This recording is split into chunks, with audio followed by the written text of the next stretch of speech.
কোনো রকম grill machine বা ওভেন ছাড়াই আজকে সহজে চুলায় ফ্রাইং প্যানে তৈরি করে দেখাবো এই সহজ গ্রিল রেসিপি। সো সর্বপ্রথম আমি চিকেন নিয়ে নিচ্ছি, এর মধ্যে হচ্ছে আদা বাটা এবং হচ্ছে রসুন বাটা আমি দুটাই দিয়ে দিচ্ছি। এরপরে হচ্ছে আমি এই ব্র্যান্ডের সয়া সসটা ব্যবহার করে থাকি সব সময়, তো কিছুটা সয়া সস দিয়ে দিচ্ছি, অলমোস্ট 2 টেবিল চামচের মতো।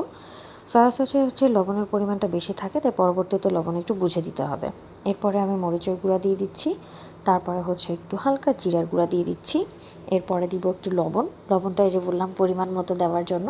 এরপরে হচ্ছে একটু কালো গোলমরিচের গুঁড়া দিয়ে দিচ্ছি, এটাও আমি পরিমাণ মতো দিচ্ছি। আর এরপরে হচ্ছে টমেটো সস দিয়ে দিচ্ছি কিছুটা। ম্যাজিক মশলা আমি ব্যবহার করব, এর মধ্যে ম্যাজিক মশলা একটা প্যাকেট পুরোটাই আমি দিয়ে দিব। এরপরে হচ্ছে হাত দিয়ে আমি ভালো করে সম্পূর্ণ জিনিসটাকে ম্যারিনেট করে নিব। ম্যারিনেট করে আমাকে বেশ কিছুক্ষণ রেখে দিতে হবে, অলমোস্ট আধা ঘন্টার মতো। এতে করে হচ্ছে মশলাগুলো ভালো করে চিকেনের মধ্যে মিক্স হয়ে যাবে। তো এভাবে হচ্ছে রেখে দিলে চিকেনটা হচ্ছে ভালো করে ম্যারিনেটও হয় এবং হচ্ছে টেস্টটাও অনেকটা ভালো হয়। তো আমি এটা রেখে দেওয়ার পরে আধা ঘন্টা পরে ফ্রাইং প্যানে কিছুটা তেল নিয়ে আমি এর মধ্যে হচ্ছে গ্রিলটা ভেজে নিচ্ছি।